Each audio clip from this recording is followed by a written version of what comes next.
Friends, ఇప్పుడే అందిన వార్త. సీఎం రేవంత్ రెడ్డి సంచలన నిర్ణయం. ప్రజలందరికీ ఊహించని గుడ్ న్యూస్ అంటూ వార్తలు అయితే వస్తున్నాయండి. దీనికి సంబంధించి వివరాలు చెప్పడానికి వీడియో చేయడం జరుగుతుంది. చాలా మంది వీడియో వస్తున్నారు కానీ సబ్స్క్రైబ్ చేసుకోవడం మర్చిపోతున్నారండి. దయచేసి ఛానల్ సబ్స్క్రైబ్ చేసుకొని బెల్ ఐకాన్ ఆప్షన్ అయితే ట్యాప్ చేయండి. ఇప్పుడు ఇంపార్టెంట్ ఇన్ఫర్మేషన్ మిస్ అవ్వకుండా మీ ఫోన్ నోటిఫికేషన్ రూపంలో వస్తుందండి. చాలా మంది మీరు చూస్తున్నారు కానీ లైక్ చేయడం లేదంటే దయచేసి లైక్ చేయండి. ఇన్ఫర్మేషన్ అంతా కూడా తెలుస్తుంది.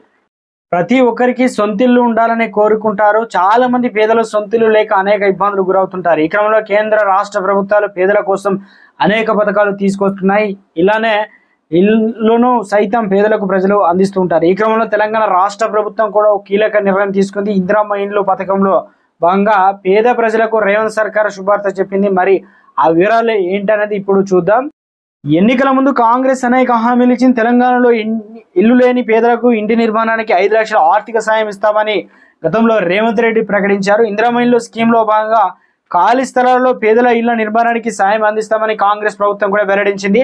ఇలానే ఇళ్ల స్థలంలో లేని వారికి ఇంటి స్థలంలో పాటు వారికి ఆర్థిక సాయం కూడా అందజేస్తామని తెలిపింది. ఇలా ప్రతి అసెంబ్లీ నియోజకవర్గంలో 3,500 గృహాల చొప్పున ప్రతి ఏడాదికి 4.50 లక్షల ఇళ్లు నిర్మించాలని రేవంత్ రెడ్డి ప్రభుత్వం టార్గెట్ పెట్టుకుంది.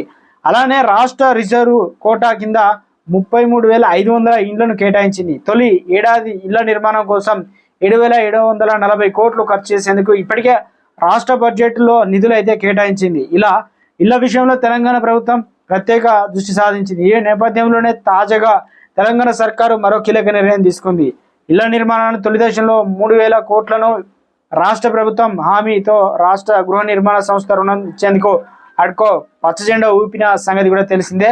గత నెలలో ఇందిరమ్మ ఇళ్ల పథకానికి రాష్ట్ర ప్రభుత్వం సూత్రప్రాయంగా ప్రారంభించగా లోక్సభ ఎన్నికలు ముగిసిన అనంతరం అధికారికంగా ప్రకటించాలని నిర్ణయించింది. ఇదే సమయంలో లబ్ధిదారుల ఎంపిక ప్రక్రియ కూడా తెలంగాణలో ప్రభుత్వం శ్రీకారం చుట్టింది.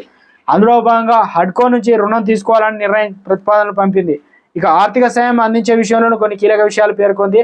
పట్టణ ప్రాంతాల్లో నిర్మించే ఇళ్లకు సెంట్రల్ గవర్నమెంట్ 1.50 లక్షల ఆర్థిక సాయం అందజేస్తుంది.